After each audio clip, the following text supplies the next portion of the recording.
여러분 안녕하십니까. 뉴스와이드 시작하겠습니다. 먼저 두 분과 함께요. 사건 사고 소식부터 살펴보겠습니다. 김유진 아나운서, 이고은 변호사 나오셨습니다. 어서 오십시오. 안녕하세요. 울산 화력발전소 보일러 타워 이제 붕괴된 것은 가운데 있는 5호 타워였고요. 양옆에 4호, 6호가 붕괴될 우려가 있어서 구조 작업이 중단이 됐었죠. 이 4호하고 6호하고 폭파 작업이 오늘 낮 12시에 있었습니다. 지금 폭파 작업이 끝나고 안전조치까지 완료된 건가요? 그렇습니다. 붕괴 사고가 난 보일러타워 5호기 양쪽에 있던 4호기와 6호기의 발파 작업이 오늘 정오쯤 말씀하신 대로 성공적으로 완료가 됐고요. 예. 이후 발파 후 위험 요소에 대한 추가적인 안전 조치까지 완료가 되면서 조금 전부터 수색 작업이 재개됐다는 소식이 들어왔습니다. 예. 오늘 발파 작업은 목표한 방향으로 붕괴를 유도하는 이른바 지향성 발파 방식으로 진행이 됐는데요. 매몰자가 남아 있는 5호기에 영향을 주지 않는 방향으로 무너뜨리기 위한 방법이었습니다. 예. 이렇게 큰 굉음과 인근 도로에까지 전해질 만큼 강한 진동과 함께 남은 타워 2기는 약 5초 만에 완전히 무너졌습니다. 예. 양옆에 타워 오늘 이제 무너진 양옆에 타워의 붕괴 가능성 때문에 구조 작업이 멈췄죠. 그런데 4호기하고 6호기를 폭파해서 붕괴시켰기 때문에 이제 붕괴 가능성이 없어지는 겁니다. 그러니까 구조 작업이 이제 재개되는 건데 현재 지금 4명으로 알려져 있습니다. 지금 그러니까 2명에 대해서는 수색을 하는 거고 2명에 대해서는 구조 작업을 하는 거예요. 맞습니다. 이제 남은 타워 발파 작업이 완료가 되면서 말씀하신 것처럼 매몰자 수색과 구조의 속도를 낼 수 있게 됐는데요. 예. 그동안 추가 붕괴 우려 때문에 투입하지 못했던 크레인 등 중장비를 그렇죠. 구조 작업에 쓸 수 있게 됐기 때문입니다. 말씀하신 것처럼 현재 붕괴 사고가 난 보일러 타워 5호기 아래에는 4명의 작업자가 매몰된 상태인데요. 이 중 2명은 위치가 파악이 됐지만 여건상 구조를 하지 못한 것이고 2명은 위치조차 파악이 되지 않고 있는 상황입니다. 예. 소방당국은 앞으로 크레인과 빔 커터 같은 중장비 8대를 활용을 하고 구조대원들을 24시간 교대로 투입을 하면서 수색과 구조 작업에 최선을 다하겠다고 밝혔습니다. 무너지는 거는 5초밖에 안 걸렸지만 저 높이가 60m 가까이 되기 때문에 저 충격이 뭐 300m 멀리서까지도 감지가 됐을 정도로 굉장히 큰 타워가 붕괴가 된 겁니다. 사고 당시를 생각해 보면 거기에 일하던 근로자들이 뭐 그래서 사망자가 많은 이유기도 하고 2명에 대해서는 아직까지도 위치를 못 찾고 있습니다. 그런데 이제 양옆에 타워를 이제 폭파시켰기 때문에 이제는 중장비가 투입이 돼가지고 매몰자 4명에 대해서 수색과 구조 작업이 이제 본격적으로 시작이 된다고 보면 될 것 같습니다. 다음 소식은요. 원산지 허위 표기 의혹 등으로 경찰 조사를 받았죠. 백종원 대표가요. 무혐의 혐의를 받았다고 하는데 먼저 영상부터 보도록 하겠습니다. 최근 방송 갑질이라는 무서운 의혹까지 제기되고 있는 것을 잘 알고 있습니다. 이 또한 저의 잘못입니다. 머리 숙여 사과드립니다. 지금부터 저는 현재 촬영 중인 프로그램을 제외하고는 모든 방송 활동을 중단하도록 하겠습니다. 보신 거는 지난 5월 영상입니다. 각종 논란이 일어나니까 이제 방송 활동을 중단하겠다고 얘기한 영상을 보셨는데 이제 다시 방송에 복귀한다는 얘기거든요. 그러면 지금 경찰 조사가 백종원 씨에 대한 조사가 다 끝났다는 얘기인가요? 그렇습니다. 일단 백종원 대표는 무혐의 처분을 무혐의요? 받았습니다. 예. 다만 원산지를 잘못 표기한 일이 아무 일도 아니다로 된 건 아니고요. 예. 왜냐하면 해당 혐의와 관련해서 이 더본코리아와 법인과 실무자 2명은 검찰에 넘겨졌거든요. 근데 앞서서 백종원 대표는 자사 제품의 원산지가 국내산이 아닌데도 국내산으로 오인하게 했다. 이런 예. 의혹과 관련해서 피의자 신분으로 5시간 동안 경찰 조사를 받았고요. 또 이와 더불어서 산업용 금속 조리도구를 사용하거나 사과 주스를 농약통 분무기에 담아서 음식에 살포한 혐의, 이것으로 식품위생법 위반 혐의로도 조사를 받은 그렇죠. 바가 있습니다. 하지만 조사 결과 경찰은 백종원 씨에게 이런 식품표시광고법 위반이나 식품위생법 위반 혐의를 적용하기 어렵다고 본 것으로 보입니다. 예. 그러니까 백종원 대표는 혐의가 없다고 본 거예요. 그런데 자세히 보면 법인, 그러니까 더본코리아 회사하고 그 회사 안에 실무자 2명은 혐의가 있다고 지금 보고 있는 거죠. 네, 그렇습니다. 원산지를 허위로 표시한 사실이 인정된 것이고요. 이러한 행위는 위법하다. 그리고 이런 위법한 행위를 백종원 대표가 이끄는 더본코리아라는 법인은 실제로 행했다라고 경찰이 보고 불구속 기소 의견으로 검찰을 송치한 겁니다. 예. 다만 백종원 대표에 대한 불송치 이 부분에 대해 설명을 드리자면 개인에게 형사 책임까지 물으려면 구체적으로 원산지 허위 표시를 지시했다라던가 구체적으로 관여하거나 이러한 위법 사실 자체를 그 법인의 대표가 인식했다라는 점에 대한 증거가 나와야 되는데 예. 아무래도 이러한 일을 담당했던 실무자들은 자신의 책임은 인정했지만 이러한 대표까지 이런 위법한 사실을 인식하지는 않았다는 취지로 진술했을 가능성이 상당히 높아 보이고요. 예. 따라서 법인 자체는 위법한 행위를 했지만 이 부분을 구체적으로 백종원 대표가 지시했다거나 관여했다라는 증거까지는 경찰이 확보하지 못해서 예. 백종원 대표 개인은 불송치로 마무리한 것 같습니다.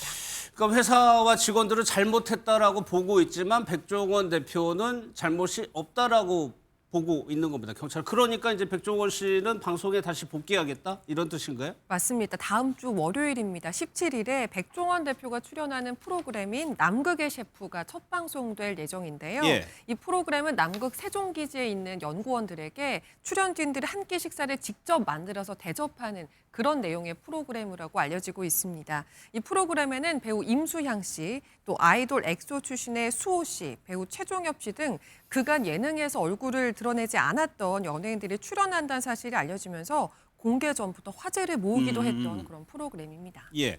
본인은 혐의에서 벗어나니까 다시 이제 공개적인 활동을 하겠다라고 보면 또 일리가 있어 보이는데 회사 자체에 대해서는 아직까지 무죄가 아니기 때문에 또 논란이 있을 것 같기도 하고요. 네, 그렇습니다. 개인에게 형사 책임을 묻지 못한 것일 뿐 실질적으로 더본코리아가 위법 행위를 했다라고 경찰도 보고 기소 의견으로 송치가 됐고요. 예. 또 백종원 대표가 지난 5월에 사과 영상 올리면서 내가 사업에 집중하겠다라고 이야기한 것이 이러한 이 원산지 허위 표시 문제가 이 비단 그 문제만 문제가 됐던 것이 아니라 실제로 가맹점주들이 재산상 피해를 많이 보고 있다. 네. 또 지금 더본코리아가 이끄는 많은 가맹점들이 폐점률이 다른 프랜차이즈보다 현저히 높다. 이런 부분들에 대한 논란이 거세지면서 방송 중단을 하겠다라고 밝힌 거거든요. 그리고 지금 전국 가맹점주 협의회라든지 연돈 몰카 측 지금 협의회 등은 실제적으로 오늘 오후 1시에 이 MBC 신사옥에서 실제적으로 17일부터 방영이 예정된 이러한 예능 프로그램에 대해서 편성을 취소해달라고 요청을 하고 예. 있고요. 요청을 하면서 그 근거로 지금 더본코리아가 그간 이 과도한 다 브랜드를 확장했다라는 문제랄지 예. 여러 가지 가맹점주와 관련한 문제가 해결되지 않았는데 예능에 섣불리 복귀하는 부분들에 대해서는 문제가 있다 이렇게 지적하고 있는 상황입니다. 실제로 반대 움직임도 있군요. 그런데 이 프로그램은 이미 한 차례 연기가 됐었다면서요? 맞습니다. 이 프로그램이 원래 지난해 11월부터 촬영을 시작을 네. 해서 촬영은 일찌감치 끝이 났고 원래 예정대로라면 올해 4월쯤에 공개될 예정이었다고 합니다. 예. 근데 이제 메인 출연자라고 할 수 있는 백종원 대표 관련이 불거지면서 방영이 무기한 연기가 됐던 거죠. 하지만 제작진 측이 더 이상 편성을 미룰 수 없다 이렇게 강경한 뜻을 밝혔고 방송사 측에서 이를 수용을 하면서 다음 주에 대중의 첫 선을 보이게 됐습니다. 예. 뭐 이곤 변호사님 얘기한 것처럼 점주들이 이렇게 반대 기자회견까지 하지만 강행하는 이유가 뭐 방송사 측의 사정이 있나요? 맞습니다. 최근에 해당 프로그램 PD가 밝힌 내용인데요. 예. 출연자 논란이 불거지면서 깊은 고민을 했지만 이 프로그램은 특정 출연자 한 명을 위한 요리쇼가 아니다. 기후변화의 최전선에서 연구를 이어가고 있는 대원들 그리고 그 대원들에게 따뜻한 한 끼를 대접하는 이 출연진들의 여정이 담긴 프로그램이다라고 설명을 하면서 예. 올여름이 또 굉장히 더웠잖아요. 지구는 이렇게 해마다 뜨거워지는데 특히 이번 여름이 우리에게 그런 변화를 실감하게 했다. 그렇기 때문에 시의적으로 더 이상 이 공개를 미룰 수가 없었다. 예. 그런 내용을 밝히기도 했습니다. 실제 방영이 되면은 또 여론이 어떻게 올라갈지를 봐야 될 것 같습니다. 방영은 뭐 이번 달에 한다지만 실제 백종원 씨가 복귀 움직임은 이미 전부터 좀 있었던 것 같아요. 네, 그렇습니다. 사실 지난 9월부터 해외 언론에 얼굴을 비추기도 했고요. 지난 9월 30일에 대만 현지 언론의 뉴스에 출연한 모습이 또 공개되기도 해서 한 차례 논란이 됐고요. 뿐만 아니라 지난달 31일에는요. 백종원 대표가 또 자신의 이름으로 유튜브 채널을 운영하고 있는데 해당 채널에서 11월 3일부터 채널을 개편하겠다. 6년간 함께해준 시청자 여러분들께 감사드린다면서 약 한 달 만에 실질적으로 축지법이라는 컨텐츠를 올리기까지 했습니다. 예.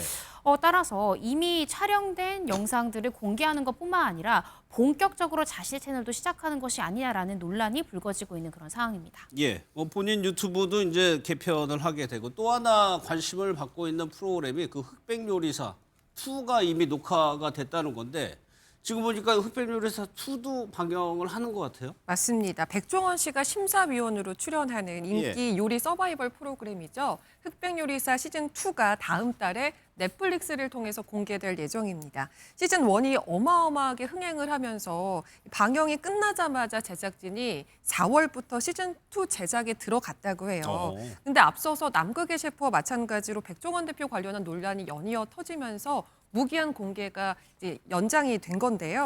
그런데 12월에 이제 공개한다는 소식이 전해지니까 일부 누리꾼들이 결과적으로 이번에 백종원 대표가 무혐의 처분을 받긴 했습니다만 어쨌든 식품 관련 법 위반 혐의로 조사까지 받은 사람이 이 과연 심사위원으로 나설 자격이 있느냐 이렇게 약간 비판적인 시선을 보내고 있습니다.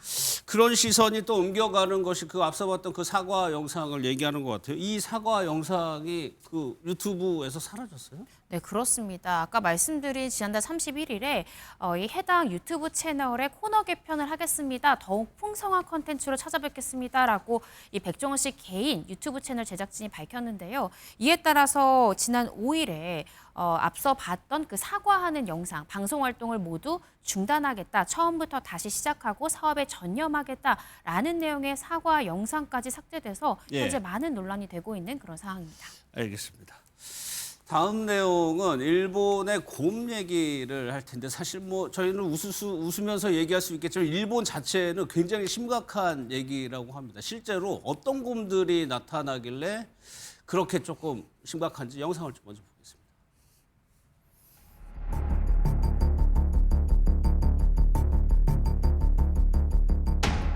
中心として多くの地域でクマが人里に侵入し人身被害が増大しさらには多様化広域化しています。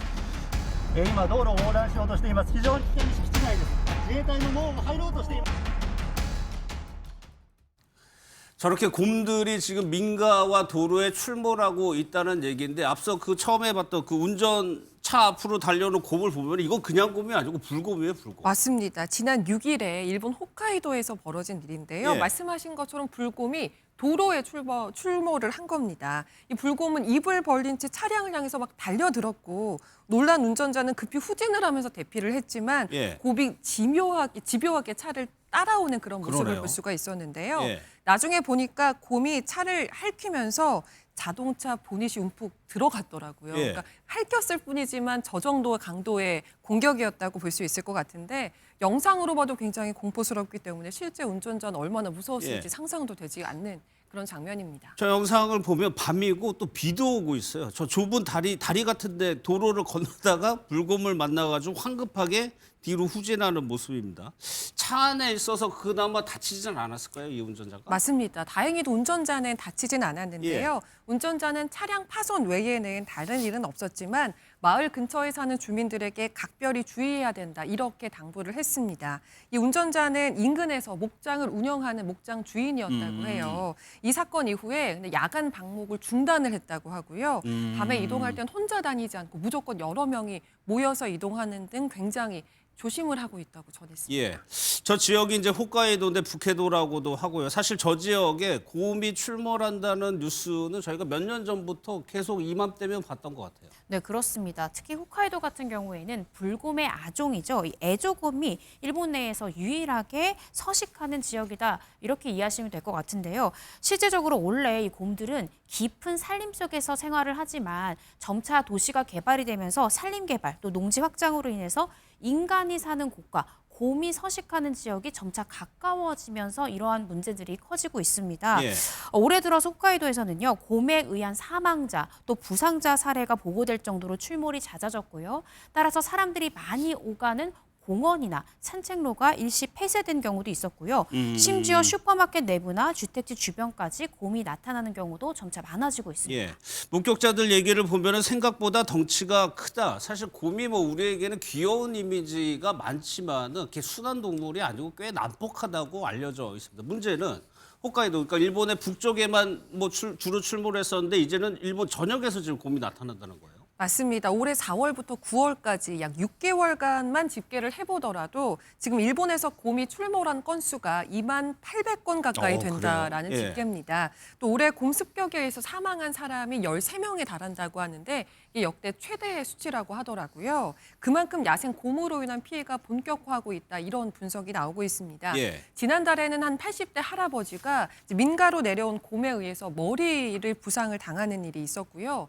도심이라고 해서 안심할 수 없는 것이 예. 남성 넷이 도심까지 내려온 곰에 공격당하는 일이 있었다고도 전해지고 있습니다. 지금 차를 보면 뭐 사람도 마찬가지고 상당히 공격성을 많이 드러내다 보니까 실제로 사망자가 10명이 넘는다는 얘기입니다. 이것이 이제 일본 전역에서 지금 곰들이 출몰하고 있다는 얘기예요. 그러면 예전에도 나오긴 했지만 올해 유독 이렇게 사망자가 많고 많이 출몰하는 이유가 따로 있을까요? 아무래도 먹이 때문이지 않나라고 전문가들은 분석하고 있습니다. 곰의 주요 먹이가요, 이 너도 밤나무 열매라는 것인데 이 해당 열매가 올해 대흉작을 기록하면서 이 먹이를 찾아서 곰들이 점점 마을 아래로 내려오는 것이 원인이지 않나 전문가들 분석하고 있는데요. 예. 실제적으로 산촌이나 중산간 지역에 살던 사람들이 점차 도시로 나가면서 이 버려진 경작지가 야산으로 점차 변화하고 있다고 합니다. 그래서 원래는 마을 뒷산이 곰이 사는 곳과 마을을 갈라줄 수 있는 어떤 경계선 역할을 했었는데 그러한 이 밭과 또 여러 가지의 이러한 뒷산 부분들이 점차 버려지면서 예. 그곳을 타고 내려와서 곰들이 사람들이 버리고 간 음식물 쓰레기나 여러 가지 음식들을 맛보니까 맛있는 거예요. 그리고 예. 칼로리도 굉장히 높다라는 것을 합습하면서 자신들이 먹던 열매가 흉작이 되니까 점차 그것들을 다시 먹기 위해서 마을로 내려오는 것이 가장 큰 원인으로 전문가들이 분석하고 있습니다. 예, 이게 출몰 건수가 거의 2만 건이 넘고 사망자도 13명에 달하니까 이게 지방자치단체 뭐 지방정부에 맡겨놓을 일이 아니고 중앙정부까지 지금 실제로 대책을 세우기 위해서 회의까지 했습니다. 맞습니다. 그래서 등장한 것이 곰 스프레이라는 게 있더라고요. 예. 일본 편의점 프랜차이즈 로손에서 최근에 곰 출몰 지역 점포에 곰 퇴치 스프레이를 배포하기로 했다고 하는데요. 예. 이게 멀리서도 10m 거리에서도 사용할 수 있도록 분사력이 굉장히 강한 스프레이라고 하고요. 실제로 사용을 해봤더니 이 스프레이를 맞은 곰이 질색을 하면서 연못으로 도망갔다. 이런 예. 후기도 나왔다고 합니다. 이렇게 실제로 어느 정도 효과가 있는 것으로 입증이 되면서 곰 출몰 지역 학교에서는 이런 스프레이를 배치를 해서 유사시를 대비하고 있다고 전해지고 예. 있습니다. 개인들은 이렇게 스프레이라도 구매해서 이제 대비를 하는 거고 정부 차원에서는 아예 자위대 군대를 파견했어요. 네, 그렇습니다. 홋카이도 등 이 각 지자체는요, 중앙정부에도 지금 재정 지원을 요청하고 있고요. 말씀 주신 대로 지금 자위대도 이 아키타현의 요청에 따라서 이 지역에 대원을 투입했고요. 심지어 경찰청도 마을 인근에 나타나는 곰을 소청으로 퇴치할 수 있도록 이 국가공안위원회 규칙까지 개정하고 있는 그런 상황입니다. 예. 다음은 미국 소식 살펴볼 텐데 미국은 지금 셧다운 상태입니다. 셧다운이 뭐냐면 연방 정부가 일시적으로 업무를 정지하는 겁니까? 그러니까 일시적으로 한 20만 명 정도의 공무원들이 일을 안 하다 보니까 여러 곳에서 차질이 빚어질 수밖에 없죠. 조금 지금 뭐 해결 기미로 가는 것 같은데 영상을 좀 먼저 보도록 하겠습니다.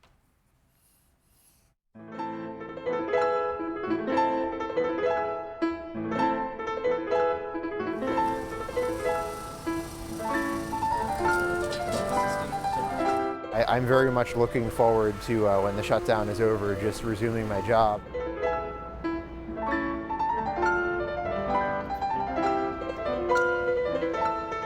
For many families, concerned parents, especially with college students coming home, so it could be very disappointing.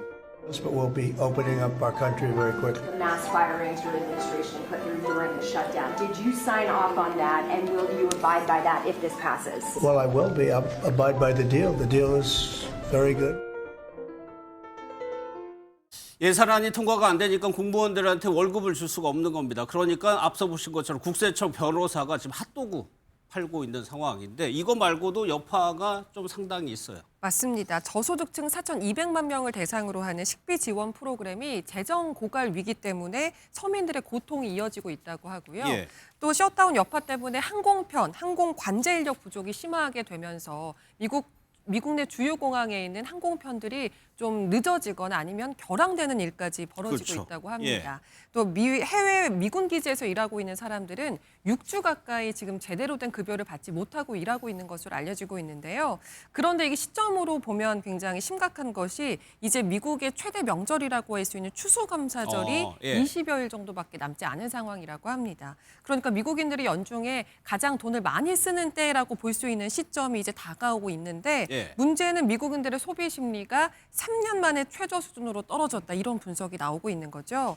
상황이 이렇지만 트럼프 대통령은 경제에 큰 문제가 없다 이렇게 큰 소리를 치고 있다고 합니다. 가장 우려되는 부분이 항공기였습니다. 관제사들이 근무를 아무래도 적게 하다 보면은 이게 교실에 문제가 생길 수 있어. 거기에 우려가 많았었는데 사실 트럼프 대통령은 안 한 건 않고 관제사들이 굉장히 압박하고 있어요. 네, 그렇습니다. 그래서 문제가 속출하고 있는 그런 상황인데요. 실제로 셧다운이 시작된 지난달 1일 이후에 이 무급으로 일하는 13,000여 명의 관제사들이 이탈하는 사태가 벌어졌습니다. 이에 트럼프 대통령은 자신의 SNS에 모든 항공 관제사들은 당장 업무로 복귀해야 된다라고 올렸고요. 그렇지 않으면 크게 감봉할 것이다라는 취지의 글을 자신의 SNS에 올렸습니다. 그러면서 일을 쉬지 않은 관제사들에게는 1만 달러의 보너스를 권고하겠다라고 덧붙이기도 했는데요. 이 부분을 두고 일각에서는 이 결항 사태에 대한 책임을 민주당 측으로 돌려서 셧다운 지속에 따른 부담을 키우려는 의도가 아니냐라는 분석들도 나오고 있습니다. 그런데 셧다운이 종료가 되더라도 이 항공 대란이 쉽게 정리가 안 될 것 같다. 이 얘기는 무슨 얘기예요? 네, 지금 미국의 항공 대란이요. 당분간 계속 이어지지 않을까라는 전망이 나오고 있습니다. 실제로 취소된 항공편들도 속출하고 있는 그런 상황인데요. 이 미국의 항공 분석 업체에 따르면 오늘이죠. 이 11일에 취소된 항공편이 약 2,630편이나 취소가 되어서 전체 항공편의 약 10%가 취소된 그런 상황입니다. 또 내일 항공편 역시나 약 800여 편이 이미 취소된 상태고요. 모레 기준으로 보더라도 현재까지 약 260편의 항공편이 취소된 것으로 집계가 됐습니다. 아메리칸 항공에 따르면요. 예측하기 어려운 항공 환경을 고려할 때 결항과 지연하는 사태가 계속 발생할 것으로 예상된다라고 관측을 내놓고 있습니다. 그런데 어제부터 좀 상황이 변해서 이번 주쯤이면 셧다운이 끝날 것 같아요. 맞습니다. 내년 1월 30일까지 임시 예산안이 상원을 통과했기 때문입니다. 이제 임시 예산안이 하원을 통과하고 나면 트럼프 대통령의 서명을 거쳐서 셧다운이 종료될 수 있는 건데요. 현재 하원은 공화당이 다수를 차지하고 있는 상황이기 때문에 무난한 통과가 예상이 되는 상황입니다. 다만 민주당 지도부에서는 계속해서 이 반대 입장을 거두지 않고 있는 상황인데요. 왜냐하면 이 임시 예산안에는 이 셧다운의 핵심이었던 오바마 케어, 그러니까 건강보험 보조금 연장한 문제가 포함이 되지 않았기 때문입니다. 이렇게 문제가 완전히 봉합된 것은 아니지만 트럼프 대통령이 상원의 임시 예산안을 받아들일 것이냐 수용할 것이냐는 질문에 대해서 매우 좋다. 빠르게 나라를 다시 열게 될 것이다. 이렇게 긍정적인 답변을 했기 때문에 최장 기록을 세운 이번 연방정부 셧다운은 조만간 해결이 될 것으로 보입니다.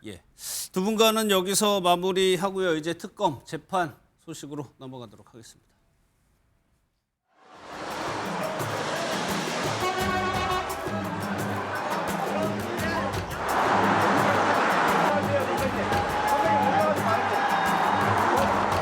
특검은 오늘 오전 10시부터 윤석열 전 대통령을 피의자로 불러 조사하고 있습니다. 윤 전 대통령은 최수근 해병 사망 사건에 대한 수사 외압의 정점에 있는 당사자로 직권남용 권리행사 방해 및 범인 도피 등 여러 혐의의 피의자입니다. 윤 전 대통령은 2차례 출석 요청에 응하지 않다가 오늘 특검에 자진 출석하였고 변호인 입회하에 조사를 받고 있습니다. 윤석열 전 대통령이 보고받고 지시한 사항 전반을 조사할 예정입니다. 두 분과 이 내용부터 살펴보겠습니다. 박원석 전 국회의원, 김근식 전 국민의힘 비전전략실장 나오셨습니다. 어서 오십시오. 안녕하세요. 오늘 윤 전 대통령이 출석한 특검이 순직해병 특검입니다. 여기에 윤 전 대통령이 처음 나온 겁니다. 구명로비 의혹 등 정점이라고 윤 전 대통령이 볼 수 있는데 오늘 박 의원님이 윤 전 대통령이 나와서 처음으로 나왔지만 진술 거부권을 행사하지 않는다고 지금 특검에서 얘기하고 있어요. 그러면 굉장히 적극적으로 지금 본인의 의혹에 대해서 해명을 하고 있다는 얘기거든요. 그 윤석열 전 대통령 측의 이 특검 혹은 재판 대응 전략이 좀 바뀐 것 같아요. 네, 그렇죠. 그러니까 기존까지는 내란 재판에도 뭐 16차례 연속 그렇죠. 불참하고 예.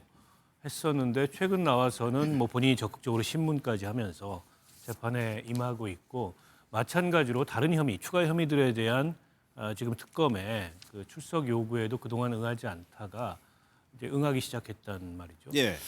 아마 이제 특검 측에서는 2차례 벌써 불참을 했기 때문에 이번 출석 요구에도 응하지 않으면은 일종의 강제 구인 절차를 밟을 수도 있어서 별로 실익이 없다 이렇게 생각한 것 같아요. 오히려 출석해서 자기 주장을 적극적으로 하자 예. 이런 대응 전략으로 좀 선회한 게 아닌가 그렇게 생각이 됩니다. 예, 박 의원님 말씀하신 것처럼 재판에서도 그렇고 아주 적극적으로 지금 진술을 하고 있고 신문을 하고 있는 상황입니다. 그런데 오늘 좀 관심을 끄는 기사가 나온 게 뭐냐면 전성배 씨 재판에 한 증인이 출석을 했어요. 이 사람을 이렇게 표현을 하더라고요. 인사청탁과 관련한 브로커라고 표현을 하는데 뭐 주요 자리에 대해서 인사청탁 이 사람이 이렇게 연결해주는 역할을 했던 저는 이 브로커라는 명칭도 좀 낯설더라고요. 그러니까 건진법사가 김건희 씨와의 돈독한 관계를 인용해서 예. 여러 사람들한테 뭐 돈을 받거나 물건을 받고 또 그걸 전달하거나 아니면 그걸 기회로 해서 김건희 여사에게 뭐 청탁을 했던 정황들은 많이 드러나지 않습니까? 예. 그랬을 때 건진법사가 일일이 모든 사람을 챙길 수는 없지 않습니까? 예. 그러면 건진법사가 믿을 만한 또 한 사람이 있고 그 믿을 만한 또 한 사람이 건진법사에게 말이 될 만한 그리고 건진법사에게 김건희 여사에게 전달할 만한 거리가 되는 사람들의 인사청탁을 모아오는 역할을 아마 이 사람이 했던 것 같아요. 그러니까 네. 브로커라고 아마 명칭을 붙인 것 같은데 그러니까 일단 첫 번째 조건은 건진법사가 믿을 만한 사람이어야 되는 그래야 거죠. 되겠죠. 그래서 건진법사하고는 뭐 속마음을 다 흉금을 터놓고 이야기해야 되는 속사정까지 다 아는 아주 사이가 지인. 그래 아주 예. 지인이죠. 그러니까 건진법사는 믿고 맡긴 거고 이 A씨라는 사람도 건진법사에게는 자기가 원하는 것도 자기가 필요한 것들을 언제든지 흉금을 터놓고 이야기할 수 있는 그런 사이의 관계였기 때문에 브로커 역할을 했던 것으로 보입니다. 예. 오늘 법정에서 한 진술이기 때문에 꽤 신빙성이 있다고 네, 봐야 네. 되는데 그러면서 든 예가 뭐냐면 강석훈 전 의원 예를 보셨죠? 예, 예. 그래 결과적으로 강석훈 전 의원은 인수위에도 가고 사는 회장까지 간단 말이에요.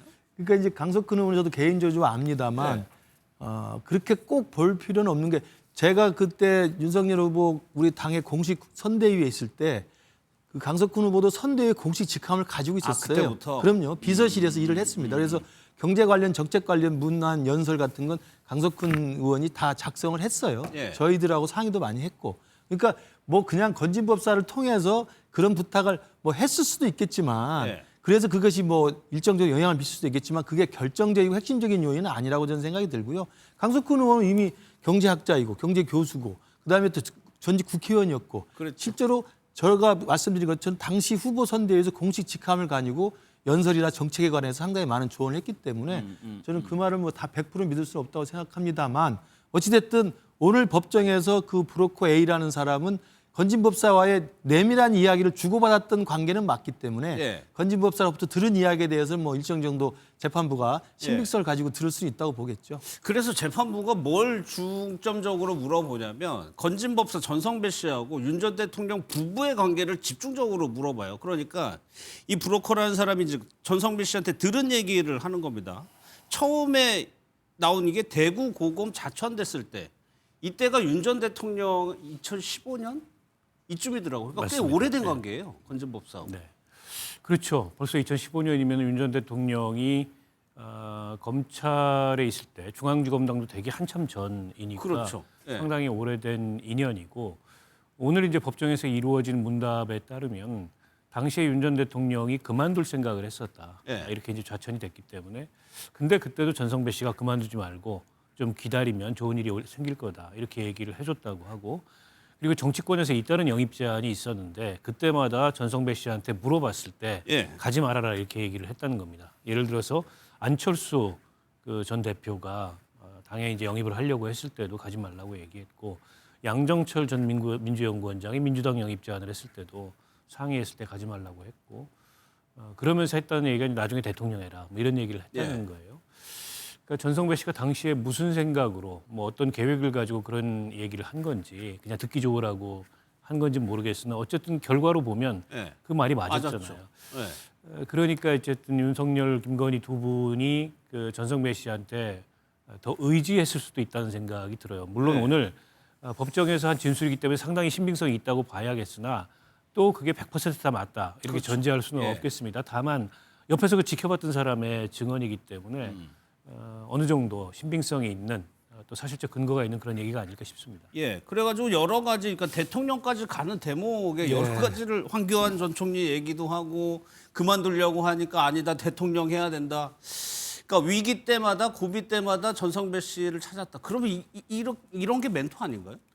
그러니까 정신적인 어떤 그 편안함, 정신적인 위로를 줄 수 있었던 역할을 하는 것 같아요. 그러니까 이제 우리가 일반인이 뭐 일단 뭐 법사라든지 뭐 점집이라든지 이런 데를 찾아가서 상담하는 이유는 무슨 특별한 뭐 미래에 대한 애언을 듣는 것도 있겠지만 예. 마음의 안정을 찾기 위해서 가는 거 아니겠습니까? 예. 저는 그렇게 이해합니다. 저는 뭐 다니진 않습니다만. 그렇기 때문에 윤석열 대통령 부부가 일반인 시절에 이러저러한 그 고비가 있을 때 또는 어떤 선택을 해야 될 때 그렇게 선택의 기로에 섰을 때 찾아가서 편하게 상담하는 역할을 분명히 했던 것으로 보입니다. 긍정적인 얘기. 그렇죠. 그러니까 예. 뭐 긍정적인 이야기들이나 아니면 어떤 결단을 필요했을 때 결단의 어떤 그 힘이 되는 이야기들을 예. 해줄 수 있었던 거죠. 그러니까 뭐 좌천했을 때라든지 아니면 정치에 입문하는 것들에 대한 권유를 받았을 때 어떤 결정을 해야 될지라든지 이런 등등의 매번 사람들이 선택하거나 아니면 고민해야 될 지점들이 있지 않겠어요? 그러니까 그 중앙지검장으로 이제 정치적으로 성장하기 전 일이니까 그런 상황에서는 이러저러하게 저는 심리적 안정과 마음의 어떤 불안감을 해소하는 의미에서 찾아서 상담했을 가능성으로서의 법사 역할을 했던 것으로 보여요. 예. 그러니까 법사님이라고 했고 실제로 법당에 가서 계속 찾아갔던 것은 맞았던 거 아니겠습니까? 예. 그러니까 그런 측면에서의 정신적 위로의 대상을 건진법사에 찾았지 않았나. 예. 그렇기 때문에 선대위 시절에 따로 이른바 네트워크 본부라고 그래서 법부장을 건진법사가 하면서 그때 드러난 화면을 보면 거의 그 당시 윤석열 후보를 그렇죠. 굉장히 예. 친근하게 대하지 않습니까? 그건 우리 같은 경우 정치인 윤석열이 등장했을 때 이후에 만난 사람들이고 예. 우리 당에 있는 사람들은 그러나 건진법사는 그 이전에 자연인 시절부터 오랫동안 친숙하게 지내온 사이이기 때문에 훨씬 더 이렇게 스스럼 없는 관계가 형성됐던 것으로 보입니다. 저 영상인데 저도 저 영상이 처음 공개됐을 때 저걸 보고 아무리 대통령 후보 때죠. 그럼요, 후보 때죠. 후보의 등을 저렇게 토닥이면서 이렇게 가라고 하는 것이 쉽지 않죠. 저는 거의 처음 봤어요. 그러니까 저희들 그다음에 우리 당에 있는 의원들, 당의 원내대표 이런 사람들은 공식적인 자리에서 만난 공식적인 관계잖아요. 네. 그렇지만 당의 대통령 후보니까 열심히 돕는 것이었지만 저 화면에서도 나오고 저 장면에서도 보이듯이 오랫동안 친숙한 관계고 스스럼 없는 관계고 격이 없는 관계였던 게 분명했던 거죠. 그래가지고 윤 전 대통령 부부를 정신적인 부부에서 많이 이끌어졌다라고 이 브로커는 얘기를 합니다. 그러니까 그 얘기는 윤 전 대통령 부부가 상당히 의지를 했다는 얘기가 되는 거죠. 대통령 되기. 아니, 그러니까 지금 윤 전 대통령 부부와 관련해서 뭐 무속, 주술 또 그와 관련된 뭐 여러 인사들 얘기가 끊이지 않지 않습니까? 예. 이제 그만큼 이제 심리적으로 그런 이제 무속에 의존했다는 이제 그런 흔적들이 많이 남아 있고 그 중에도 이제 건진법사로 알려진 전성배 씨는 상당히 영향력이 있던 인물인 걸로 알려져 있습니다. 예. 그러니까 지난 대선 당시에 일종의 이제 공식 대선 캠프와는 다른 약간의 반개 조직을 만들어 놓고 거기서 전성배 씨가 역할을 했다는 거 아니겠습니까? 아까 나왔던 그 장면도 그 직함을 가지고서 이 당시 대통령 후보였던 윤석열 전 대통령과 마주치는 그 장면이었거든요. 그러니까 그것만 볼 때도 단지 이 사람이 일종의 이제 정신적 뭐 위로나 조언을 주는 스승 역할을 한 게 아니고 예. 그걸 더 넘어서서 실질적인 어떤 뭐 브로커 역할 내지는 정치적 조언의 역할까지 한 게 아닌가 싶어요. 그렇다 보니까 이 통일교 같은 곳에서도 전성배 씨를 통해서 김건희 씨에게 뇌물을 전달하려고 했던 거고 예. 실질적인 어떤 김건희 씨로부터의 그에 따른 대가를 이제 기대할 수 있었던 거 아니겠습니까? 예. 그만큼 전성배 씨는 윤석열 전 대통령 부부하고 관계도 오래됐고 가깝기도 하고 또 그 영향을 미칠 수 있는 위치에 있었다는 게 여러 정황을 통해서 드러나는 게 아닌가 싶습니다. 그래가지고 실제로 청탁이 됐다고 하면 지금 문제가 되는 거는 그 부분이죠. 청탁을 그냥 해줄 일은 없을 테니까 저 브로커라는 사람이 무언가를 해가지고 건네줄 가능성 이 부분을 지금 수사하고 있기 때문에 그 관계를 좀 보고 있는 거. 그렇죠. 그러니까 오늘 아마 재판정에 나와서도 그걸 캐묻기 위한 예. 아마 그 진술을 들었던 것 같고요. 그러니까 브로커란 사람은 이러저러한 또 소문이 났으니까 건진법사를 통해서 인사청탁을 하면 잘 되더라라는 만약에 소문이 났다고 한다면 그 브로커라는 사람에게 많은 사람들이 몰리겠죠. 여러 가지 청탁을 가지고 몰리지 않겠어요? 그러면 그 브로커가 적절하게 그걸 들어보고 그냥 맨손으로 올 리는 없을 가능성이 있기 때문에 그걸 받고 또 건진법사에게 전달을 하고 건진법사는 그중에서 또 그걸 거르고 추려가지고 또 김건희 여사에게 전달했을 가능성이 있죠. 그렇기 때문에 저는 뭐 건진법사와 윤석열 대통령 부부와의 관계가 오래전 자연인부터 이끌어왔던 오래된 그 친한 관계였다는 것은 뭐 주지의 사실이지만 요게 이제 문제가 되기 시작한 것은 대통령에 당선된 이후에 실제로 권력자 대통령과 영부인이라고 하는 그 공적 지위에 있은 이후에도 이 만남이 이어져서 건진법사가 그때는 이제 권력이 있는 분들이기 때문에 청탁을 하면 청탁이 이루어지는 실제 권한이 행사되는 거 아니겠어요? 그러다 보니까 더 많은 사람들이 몰리게 되고 더 많은 청탁이 몰리게 되고 그 청탁에 따른 대가가 오고 갔을 가능성이 크다. 이제 그런 면에서 그 중에 하나의 빙산의 일각이 아마 통일교를 통한 그 고급 그 기중 그 보석품들이 전달이 되고 권성동 의원에 대한 관련이 거기서 나오는 거라고 저는 생각이 됩니다. 근데 저는 조금 선뜻 이해가 안 되는 대목이 대통령이 됐어요. 그렇게 해가지고 윤석열 대통령이 됐는데 이렇게 건진이 이렇게 요구를 했다는 거예요. 왜 나한테 큰절을 해라. 대통령 신분인데. 그러니까 윤 전 대통령이 안 했다는 거예요. 그리고 나서 관계가 틀어졌다는 취지로 얘기를 하거든요. 아마도 그 윤 전 대통령 부부가 법당에 찾아가서는 절을 하고 건진을 만났던 게 아닌가 싶어요. 이 스토리의 전후로 봤을 때. 근데 이제 아크로비스타로 당선 이후에 그 전성배 씨가 찾아왔을 때 왜 큰절 안 하냐 이렇게 전성배 씨가 얘기하니까 법당에 내가 찾아갈 때는 모르지만 밖에서 아무데나 큰절 한다고 한 적이 있느냐라고 이제 반문을 했다는 거죠, 윤 전 대통령이. 글쎄요, 뭐 전성배 씨가 약간 눈치가 없는 거라고도 할 수 있을 것 같고 또 거기는 이제 본인이 있는 법당도 아니잖아요. 물론 이제 뭐 그 전성배 씨가 어떤 뭐 스님이나 이런 성직자도 아니기 때문에 찾아가서 절한다는 것도 조금 우습기는 한데 그분은 여전히 이제 본인이 갖고 있는 본인 생각에는 어떤 그 영적인 그런 지도의 위치에 있다 이렇게 생각을 했던 것 같아요. 그래서 그런 걸 요구했던 건데 이미 윤 전 대통령 부부 생각은 그때 이미 달라져 있던 게 아닌가 싶고 과거에 조안을 주하던 위치도 아니고 뭐 이제 밖에서까지 이렇게 내가 절을 하고 이 사람을 대할 필요는 없다. 관찰자에 따르면 그 뒤로 전성배 씨의 청탁이나 부탁이 먹히지 않았다라는 얘기인데 그것도 사실인지 여부는 좀 불투명합니다. 왜냐하면 그 뒤로도 통일교는 어쨌든 전성배 씨를 통해서 김건희 씨한테 접근하려고 노력을 했고 또 공천을 받고자 하는 사람들도 전성배 씨를 통해서 영향력을 행사하려고 노력을 했기 때문에 당시부터 관계가 완전히 틀어졌다라는 것도 일면적 관측이 아닌가 싶습니다. 뭐 일단 법정에서 진술한 거라 다른 거 인터뷰나 이런 거보다 신빙성이 높다고는 하지만은 이것도 이제 주자로 봐야 될 것 같습니다. 다음은 오늘 윤 전 대통령은 특검에 출석을 했고 윤 전 대통령뿐만이 아니라 김건희 여사의 모친 어머니와 오빠도 또 한 번 특검의 소환 조사를 받았습니다. 영상을 좀 먼저 보도록 하겠습니다.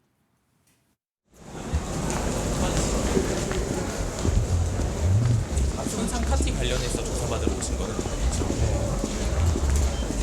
확실히 하셨다 이런 얘기 있는데 그거에 대해서 한마디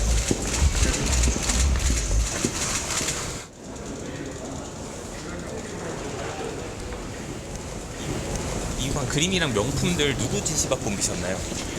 증거인멸 시도했다는 의혹에 대해서는 좀 어떤 입장이신가요? 보험지구 개발 부담금 한 푼도 안 내신 이유 있으세요? 그 증거인멸 시도했다는 의혹에 대해서는 좀 어떤 입장이신가요? 김 여사 모친과 오빠가 동시에 이렇게 출석한 게 두 번째로 기억이 되는데 그렇다면 특검에서 그냥 두 번째 부르지는 않았을 거란 말이에요. 최종 종착지가 기소라고 보세요? 저는 김건희 특검이 이제 활동 만료 시한이 얼마 남지 않았기 때문에 김건희 여사와 관련된 여러 가지 수사의 마무리는 다 해야 되는 거 아니겠습니까? 그렇다면 그 김건희 여사의 어머니하고 오빠와 관련해서는 일단 그 양평 고속도로뿐만 아니라 이제 공흥지구 특혜 개발 의혹이 또 있고 이 부분에 대해서 일정 정도 수사가 진전된 상황이고 이제 재판이 진행됐던 거, 기소가 진행됐던 거기 때문에 그 부분을 마무리하는 차원에서 저는 지난번에 한번 불렀을 거라는 생각이 들고요. 이번에 불렀을 건 이제 아까 그 기자도 질문합니다만 그 증거인멸 의혹을 이야기하잖아요.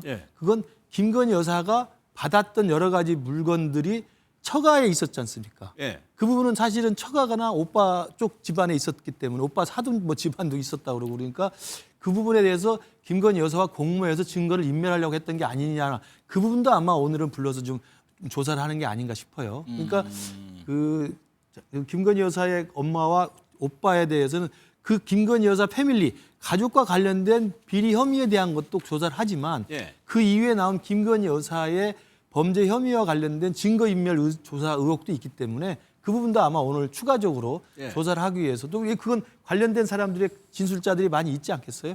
그 부분에 대한 것들도 아마 조사하려고 부른 게 아닌가. 그래서 아마 곧 김건희 여사 특검에서는 이 마무리 수순으로 들어가야 되기 때문에 모든 그 사건과 혐의에 대해서는 이제 기소 여부를 결정할 수 있는 최종적인 어떤 조사에 돌입했다고 생각이 듭니다. 예. 뭐 기소를 하더라도 불구속 기소가 있고 구속 기소가 있는 거잖아요. 어디까지 특검이? 그건 좀 봐야 될 것 같습니다. 어쨌든 특검이 수사 마무리하는 차원에서 이제 최종적으로 당사자들을 소환해서 마지막 막바지 수사를 하는데 영장을 청구할지 아니면 불기소 기소할지 이거는 아직 예단하기가 어렵고요. 어쨌든 혐의가 중하고 도주나 증거인멸의 우려가 있다라는 판단이 들면은 영장을 청구할 수도 있을 것 같아요.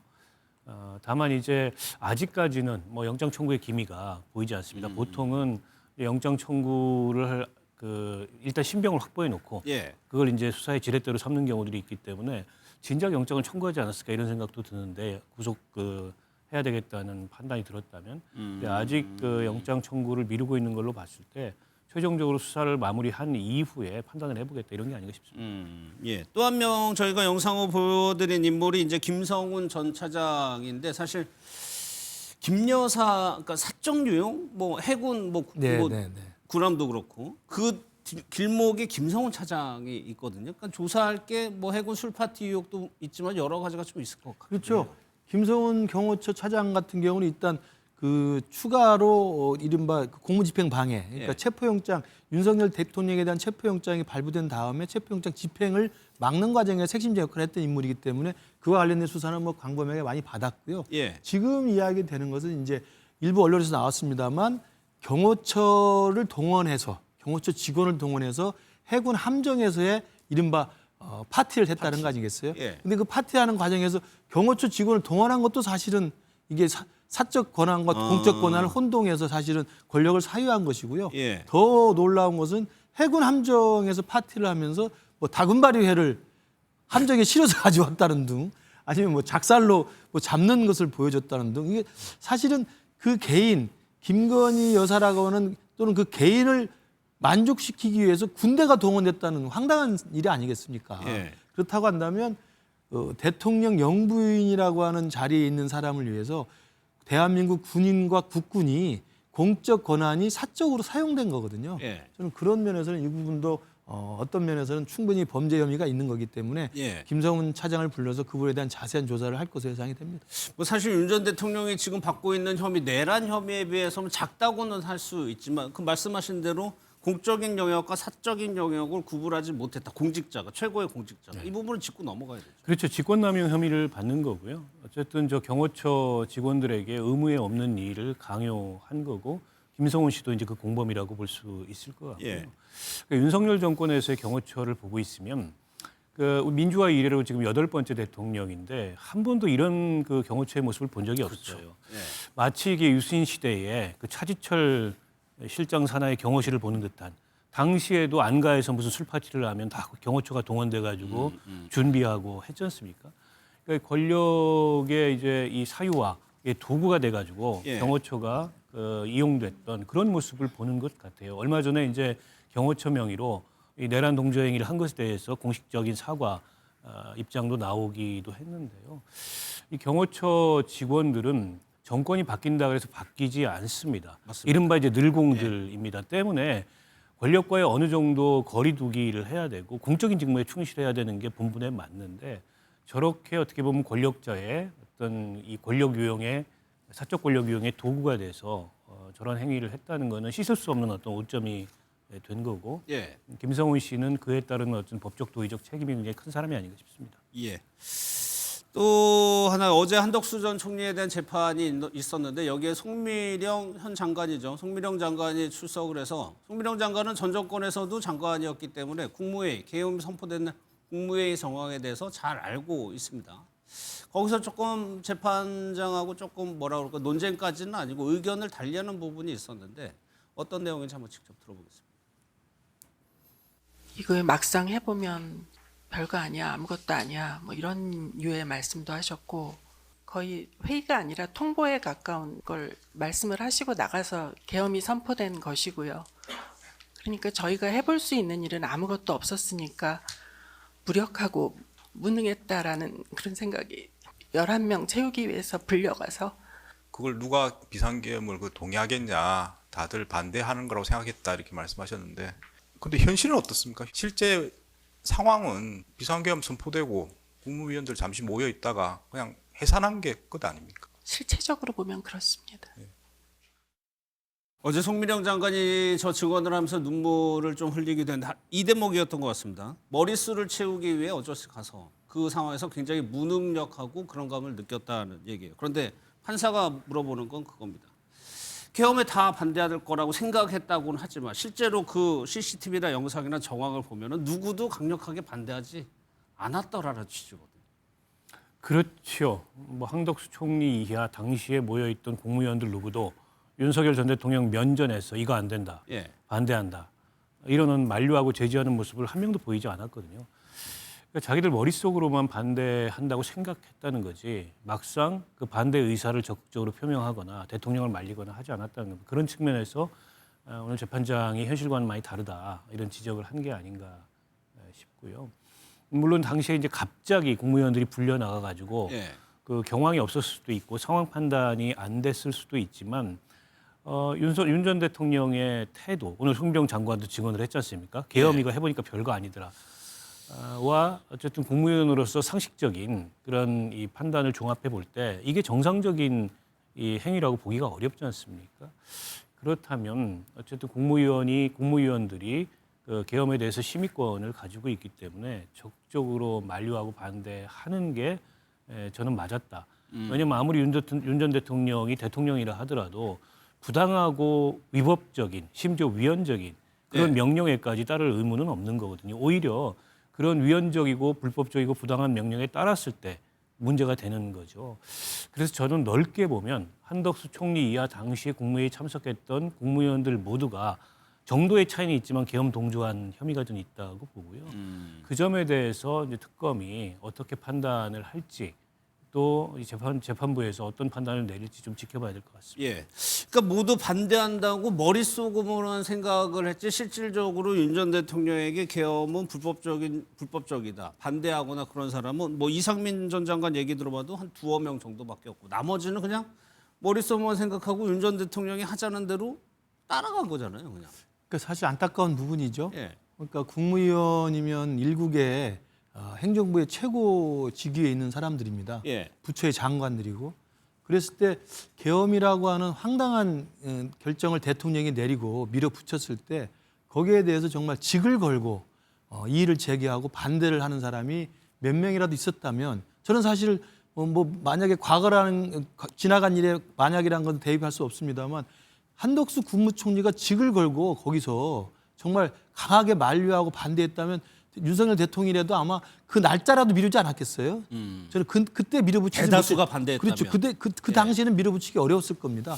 그런데 지금 말씀하신 것처럼 대부분 속으로는 좀 뜬금없고 황당하다고 생각하면서도 그냥 아무런 말 없이 끌려가는 모양새여서 아마 저렇게 사실 전격적이고 급작스러운 계엄이 선포가 돼버린 것이고요. 이 직을 걸고 자기 주요 결정권자, 특히 인사권자에 반대하는 것은요. 지금 제가 생각할 때 뭐 이 말이 좀 튑니다만 지금 논란이 되고 있는 항소 포기와 관련해서도 검찰총장 권한 대행이나 중앙지검장이나 본인들이 검사로서 이건 아니다라고 생각하면 직을 걸고 반대하는 게 맞거든요. 근데 그런 문화가 지금은 많이 사라지고 있는 것 같아요.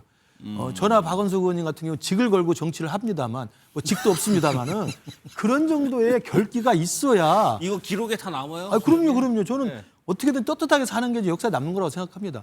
그러면 직을 걸고 한다는 결기가 있어야 그 자리에 합당한 옷을 입는 거예요. 국무위원의 옷, 검찰총장의 옷, 이런 옷이라는 건 자기 몸과 자기 내공에 맞는 옷들을 입어야 버틸 수 있는 거거든요. 예. 저는 그런 면에서 12월 3일 그날 밤에 계엄이 진행되는 저 상황에서 한 명도 직을 걸고 예. 아니면 진짜 예전에 왕조 시대는 목숨 걸고 하는 거 아닙니까? 그런 정도의 결연한 모습을 보인 사람이 없었다는 것은 참 안타까운 상황이라고 생각합니다. 이 얘기는 저희가 뒤에 검찰 얘기할 때 다시 네, 한번 네. 짚어볼게요. 근데 이 상황에서 최상목 부총리와 관련해서 한덕수 전 총리에게 좀 역적을 냈다고 지금 전해지고 있는데 실제로 어떤 내용인지 한번 보도록 하겠습니다. 최상목 부총리가 상당히 뭐랄까 평소에 비해서 약간 흥분한 그런 톤으로 이 상황을 알았느냐 뭐 이런 것들을 몇 사람들한테 물었고, 총리께 50년 공직생활 이렇게 끝내실 겁니까? 뭐 이렇게 말씀을 드렸습니다. 그러니까 우리 총리께서도 나도 반대해요 라고 말씀하셨던 것으로 기억합니다. 아마 저 내용은 사실일 가능성이 높아 보여요. 그런데 최상목 부총리, 전 부총리도 재판의 증인으로 이제 됐는데 지금 재판에 안 나오고 있거든요. 그건 왜 그렇다고 보세요? 글쎄요, 뭐 연락도 안 되고 네. 그러니까 전화도 안 되고 어쨌든 송달했는데 그 통지서도 안 받고 그래서 다음번 재판에 출석을 안 하면 아마도 이제 뭐 구인장을 발부하거나 예. 그런 적극적인 조치를 취할 것 같은데 추정컨대 한덕수 총리와 굉장히 오래된 인연이지 않습니까? 같은 기획재정부 출신이고 선후배 사이죠. 선후배 사이고 그리고 저 국무회의 석상에서도 그렇게 역정을 낼 만큼 예. 어떻게 보면은 서스름 없이 한덕수 총리한테 직언을 할 수도 있는 그런 위치에 있었던 사람이 아닌가 싶은데 약간 입장이 곤란한 게 아닌가 싶어요. 지금 한 전 총리가 어쨌든 내란 주요 임무 종사 혐의를 받고 있는데 거기 나와서 본인이 증언을 해야 된다는 게 괴로운 일일 수 있죠. 그리고 예. 그렇다고 뭐 위증을 할 수도 없는 거고 있었던 그대로 얘기를 해야 되는데 그래서 좀 피하고 싶은 심리가 저렇게 발현되는 게 아닌가 싶은데요. 저는 피할 수 없다고 생각합니다. 그런 사적인 인연은 인연이고 예. 이거는 지금 내란이라는 엄중한 어떤 국가적 그 사태에 대한 이제 사법적 그 판단 앞에서 일국의 국무위원이었던 사람으로서 책임 있게 저는 행동해야 된다고 생각하고 예. 당시에 본인이 보고 듣고 목격하고 또 느꼈던 바를 그대로 나와서 진술하는 게 역사에 보다 떳떳한 일이 아닐까 싶습니다. 여기서 본인에게 미칠 유불리 이런 걸 계산하는 것도 저는 온당한 태도가 아니라고 생각해요. 지금 그 최상목 부총리는 아직은 뭐 참고인 신분이고 증인 신분이고 지금 뭐 그 피의자가 되거나 혹은 뭐 앞으로 피고인이 될 가능성이 현재까지는 없어 보여요. 예. 때문에 그런 것들에 대해서 너무 이렇게 작은 계산을 하지 말고 당시 어쨌든 부총리였고 그 뒤에 이 계엄 사태가 내란 사태가 탄핵 국면이 진행이 되면서 대통령 고단대행까지 했던 분 아닙니까? 때문에 국민과 역사 앞에 조금 더 당당하고 떳떳할 필요가 있다 이렇게 생각합니다. 그 두 가지요. 사실 저 국무회가 소집됐을 때 유일하게일지는 모르겠지만 아무튼 강하게 한덕수 총리에게 따지듯이 이렇게 공직생활 마무리할 거냐고 따지듯이 물었다는 거, 반대했다는 그렇죠. 얘기고 또 하나는 이런 얘기를 법정에서 나와서 한다면 한덕수 전 총리에게 불리하게 작용할 거는 두 가지. 그렇죠. 있습니다. 그러니까 뭐 아마도 근데 그 법정에 나와서 증인으로 지금 진술하는 건 지금 송달이 안 되거나 지금 거부하고 있는 상태지만 그 전에 조사는 받았잖아요. 예. 그 조사를 받았을 때 저와 비슷한 뉘앙스나 비슷한 내용을 진술을 했을 거라고 저는 생각이 됩니다. 그냥 그거 나와서 조사 와서도 거짓말했을 리는 없기 때문에 저는 그런 부분에 대해서 조사가 충분히 이루어졌고 근데 이제 법정에 나와서 한덕수 총리를 직접 보면서 답변을 해야 되는 거잖아요. 예. 그리고 이제 모르겠습니다. 지금 형사소송법이 개정이 돼가지고 피고인이 그 증거로서 부동의를 해버리면 그 검찰에서 작성된 조서도 지금 증거로 채택이 안 되는 상황이잖아요. 예. 그래서 부동의한 내용에 대해서는 직접 재판정에 나와서 진술을 다시 들어야 되는 상황이기 때문에 만약 그런 지금 내용으로 진행이 되는 거라면 최상목 부총리로서는 한덕수 총리와의 오랜 인연을 생각하면 좀 개인적으로 부담스러울 수 있다고 생각합니다. 그런 면에서 지금 뭐 출두를 안 하고 있고 증인으로 안 나오는 건 뭐 이해가 되는 일입니다만은 예. 문제는 그 당시 12월 3일 날 밤에 최상목 부총리가 저렇게 좀 큰 목소리로 예. 한덕수 총리에 따지듯 물었다라고 하는 것도 이게 만약에 굳이 그날 밤에 여러 국무위원들 중에 일종의 미담으로 이야기된다면 저희로서는 저 참담하죠. 그럼 최상목 부총리라도 사실 그러면 다시 접견실에 찾아 들어가서 이럴 수 있습니까라고 따졌어야 되는 거죠. 본인이 직접 할 수도 그럼요. 있는. 부총리도 굉장히 중요한 자리 아니겠어요. 그러니까 그 상황에서 뭐 자기 그 기재부 선배인 한덕수 총리에게 따지는 것도 뭐 좋은 일이라고 할 수 있지만 정말 결기와 결단력과 대한민국을 지키고 헌법을 지키겠다, 민주주의를 지키겠다는 생각이 있었다면 그 당시에도 사실 윤석열 대통령 면전에 찾아가서 이거 안 됩니다라고 바짓가랑이도 잡고 판을 벌려서라도 막았어야 된다고 생각합니다. 그렇죠. 뭐 그게 총리의 유일한 그럼요. 권한은 아니니까요. 예. 송민영 장관은 이렇게 얘기한 겁니다. 이렇게 막 역정을 내니까 작은 목소리로 나도 반대한다. 한덕수 총리가 얘기를 최상목 부총리에게 했다는 거예요. 윤 전 대통령에게 한 거는 아직까지고요. 어제 재판에서 또 하나 조금 뭐 챙겨봐야 될 대목이 뭐가 있었냐면 어떤 걸 물어봤냐면 경고성 계엄이라고 윤 전 대통령은 뭐 주장을 했었죠. 그런데 당분간 한덕수 전 총리에게 당분간 내 일정을 대신 가줘야 된다라고 얘기를 했다는 거. 그게 송민영 장관 기억난다는 거예요. 그러면 여기서 일시적 경고성하고 이게 당분간이라는 단어가 상충되는 거 아니냐 하는 지적을 했거든요. 그렇죠. 재판부로서는 그 진술을 굉장히 중요하게 본 것 같아요. 예. 그러니까 그동안에 이제 일회성 경고성 계엄이었다, 뭐 계몽이었다 이런 주장을 해왔는데 총리에게 당분간 내가 가야 될 일정을 대신 수행해 달라고 한 것은 계엄 상황에서 그런 행사에 본인이 다닐 수 없으니 그걸 대행해 달라라는 부탁을 한 거거든요.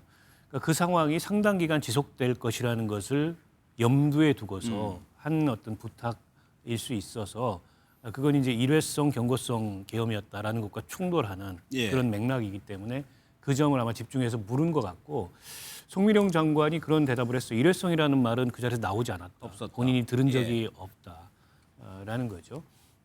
그래서 아마 이것도 이후에 어떤 재판 결과에 참작이 좀 되지 않을까 싶습니다. 예.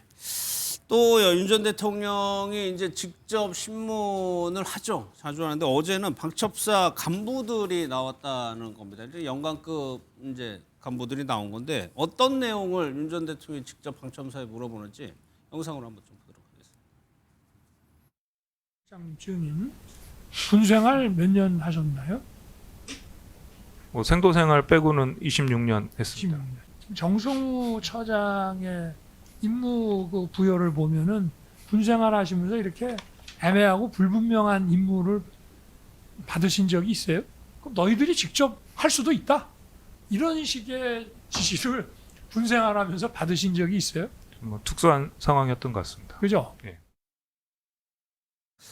윤 전 대통령이 직접 질의에 나선 이유가 무엇일까? 저희가 왼쪽 위에 떠드렸죠. 윤석열 전 대통령이 무슨 말을 듣고 싶었길래 계속적으로 무언가 유도하는 질문을 계속하거든요. 당시에 이제 선관위를 어떻게 해라라는 지시나 명령이 사실상 없었다. 그걸 지시나 명령이라고 보기가 어렵다라는 답변을 유도하기 위해서 군생활까지 거론하면서 군생활하면서 그렇게 불분명하고 그렇게 애매한 그런 지시 명령을 받아본 적이 있느냐라는 식의 언급을 한 게 아닌가 싶습니다. 예. 그러니까 윤 전 대통령이 이제 뭐 수사 검사를 오래 했잖아요. 그리고 이제 공판에도 당연히 출석을 했었을 거고. 예. 그러니까 일종의 이제 이 형사 사건에 있어서 오랜 어쨌든 수사 검사로서의 경력이 있기 때문에 신문의 기술 같은 게 있는 거죠. 그렇겠죠. 그래서 어떤 점을 어떻게 물어서 이를테면 증인의 진술을 흔들거나 그 신빙성을 파고들거나 뭐 이래야 될 것 같다. 물론 그게 다 통한다는 보장은 없습니다. 예. 지난번 곽정근 사령관 신문 당시에는 오히려 세게 어떻게 보면 역풍이 불었고 역효과가 났지 않습니까? 그러나 어쨌든 본인이 이대로 가만히 앉아가지고 변호인들이 하는 것만을 지켜보진 않겠다.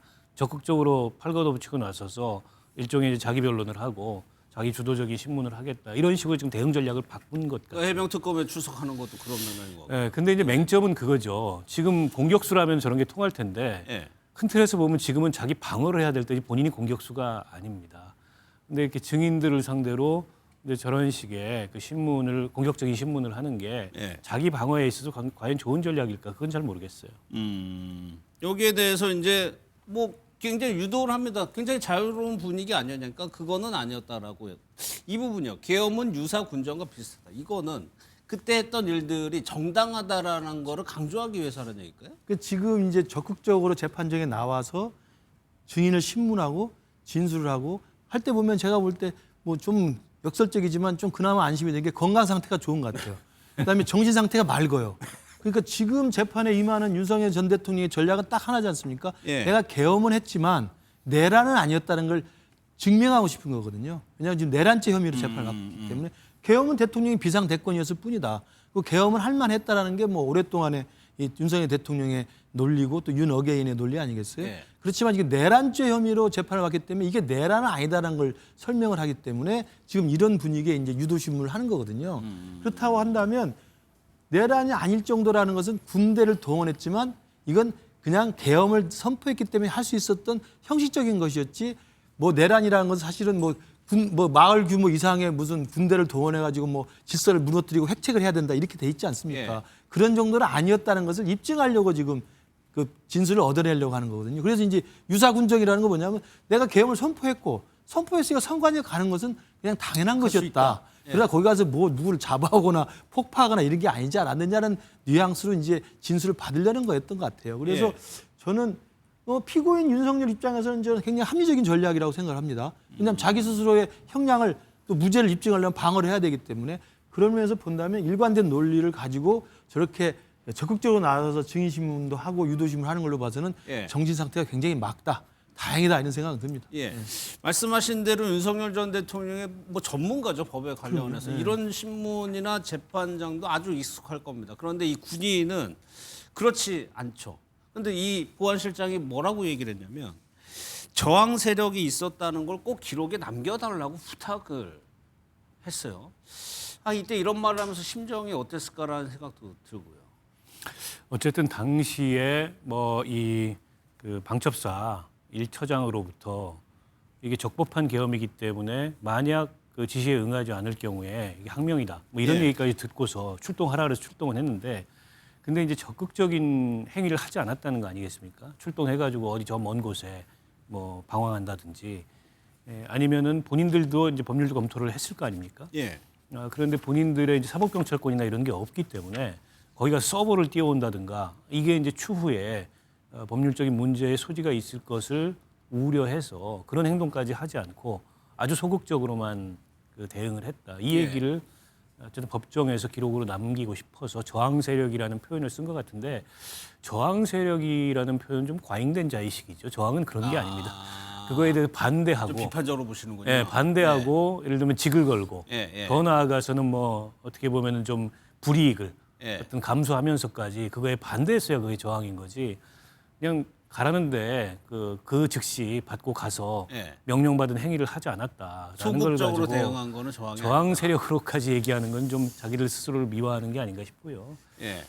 어찌됐건 간에 당시 그 명령이 아무리 생각해봐도 이게 상식적으로 납득하기 어려운 명령이었기 때문에 그런 얘기까지 듣고 이 명령이 그 이행하지 않으면 뭐 처벌받을 수 있다라는 얘기까지 듣고도 하지 않았던 건 이 계엄이라는 게 얼마나 사실은 설득력이 없었는지를 다른 한편으로 보여주는 그건 이제 뭐 방첩사뿐만이 아니라 특전사나 국회에 출동했던 마찬가지 아니겠습니까?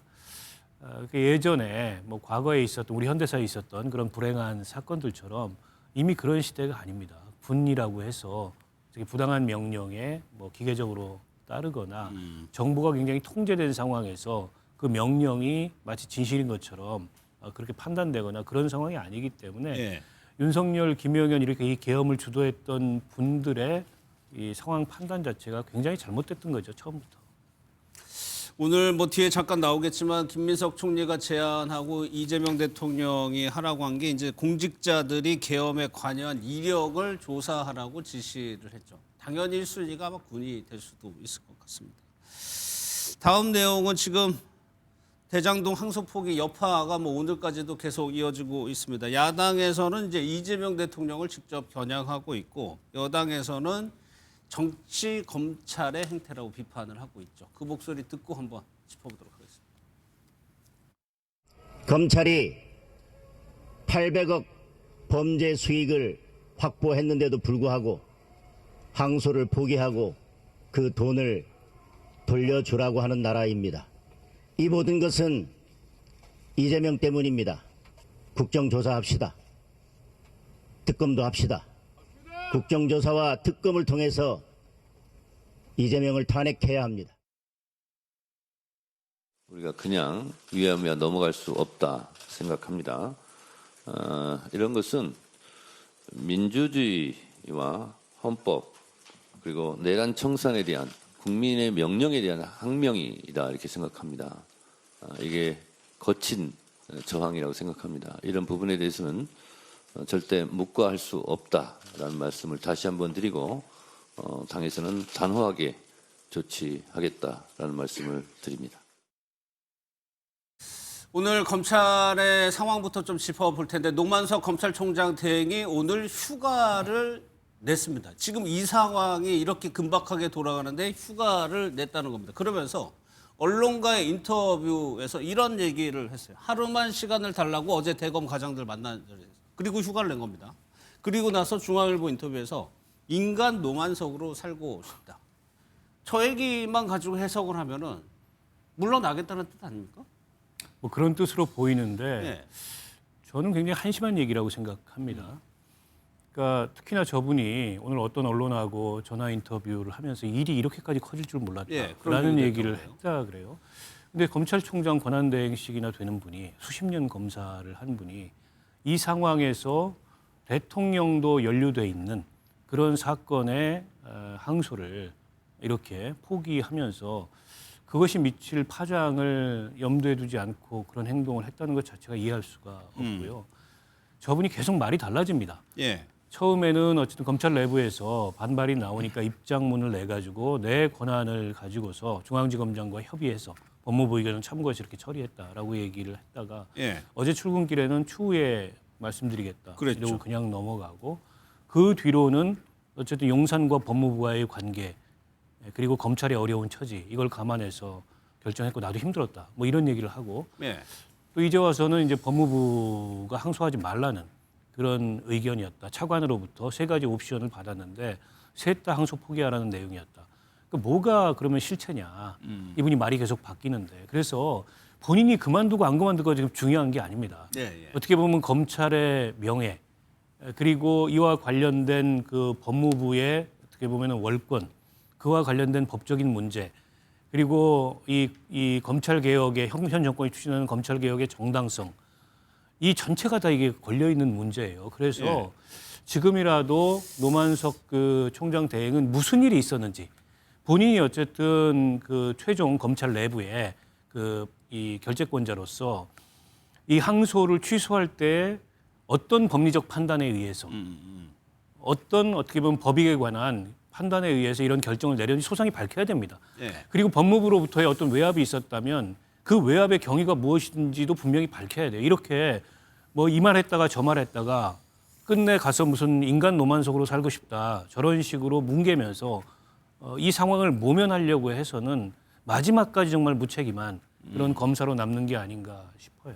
예. 지금 중앙지검장이 하루 만에 사의 표명했고 노만석 대행도 이런 상황이라면 일단 물러날 가능성이 좀 있다고 지금 심리적인 상태로는 아마 사퇴할 가능성도 있어 보입니다. 그리고 지금 거의 검난이라고 할 수준으로 지금 검사들이 각 직급별로 예. 계속 지금 항의를 하고 있지 않습니까? 그러니까 검사장급, 지청장급, 그다음에 어제 보도인가는 또 대검 연구관들.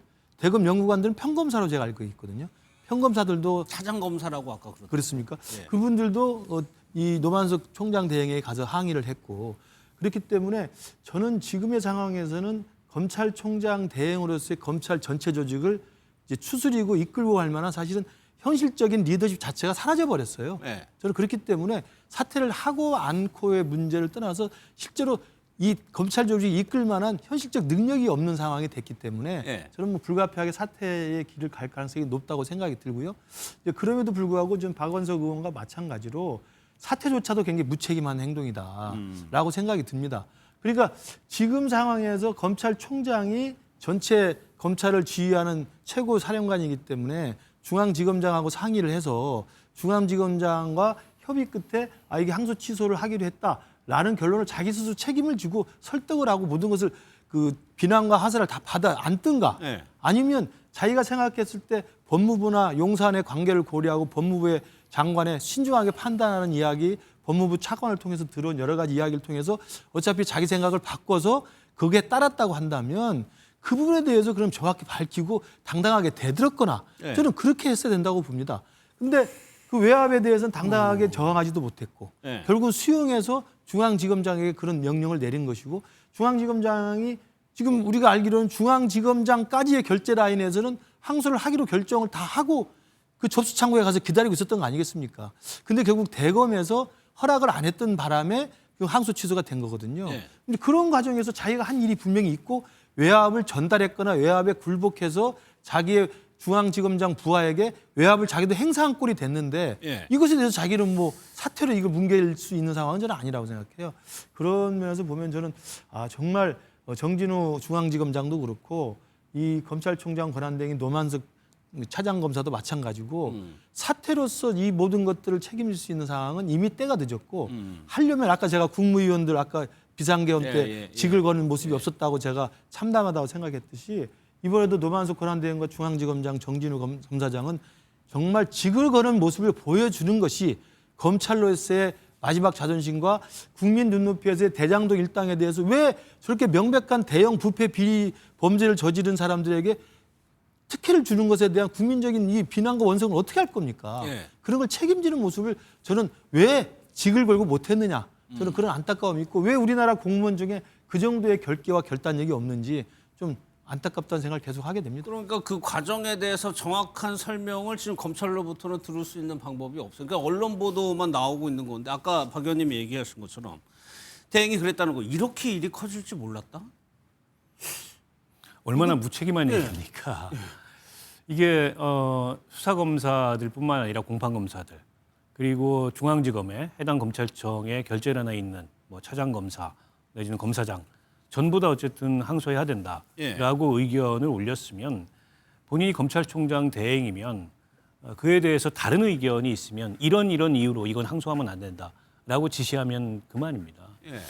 근데 그게 아니고 이분이 처음부터 최초의 이 문제 이게 쟁점이 불거진 이후에 얘기부터 좀 애매하게 얘기를 하더라고요. 법무부 의견을 참고해서 법무부의 누구로부터 어떤 의견을 참고했다는 거냐 이 얘기도 모호하게 했고 정성호 법무부 장관 얘기를 들어보면은 뭐 신중하게 판단하라 이렇게 얘기를 했다는 거예요. 근데 이제 신중하게 판단하라는 얘기가 지시가 아니다 이렇게 법무부에서는 얘기하지만 그걸 이제 지시로 받아들였다는 거 아닙니까? 그 이외에 더 추가적인 얘기가 있었는지는 모르겠지만 그리고 중간에 차장검사로부터 뭐 3가지 선택지를 받았는데 다 항소 포기하라는 얘기였다. 뭐 이렇게 툭툭 얘기를 던져놓고 이제 와가지고 뭐 한다는 얘기가 마치 무슨 뭐 당시에 그 본인이 인간적으로 굉장히 괴롭고 힘들었다라는 식의 토로를 하고 있는 것 자체가 제가 보기 굉장히 무책임하고 어떻게 보면 자격 없는 얘기인데 그렇다고 여기서 노만석 이 총장 대행이 사표 던지고 도망간다고 문제가 해결되는 게 아니에요. 그렇겠죠. 때문에 당시에 무슨 일이 있었는지 어떤 이유로 본인이 그 최종적으로 항소 포기를 결정했는지 밝혀야 됩니다. 그런 밝히지 맥락에서 않고 그냥 뭐 어쩔 수 없다는 식으로 뭉갤 문제가 아니에요. 조선일보 보도인데 이렇게 이제 법무부 차관이 이진수 차관인데 이진수 차관 7일입니다. 그러니까 이게 항고 기한이 8일이 그러니까 그 전날 저녁에 전화를 해서 큰일 났다라고 노만석 대행에게 얘기를 했다는 거예요. 본인은 물론 그런 말을 들은 적이 없다고 부인을 했습니다만 이 큰일 났다라는 표현이 이게 많은 해석을 나올 수 있는 거거든요. 그러니까 신중하게 판단을 하라고 법무부 장관이 3차례 얘기했다는 그 맥락과는 좀 사뭇 다른 결인 것 같기도 해요.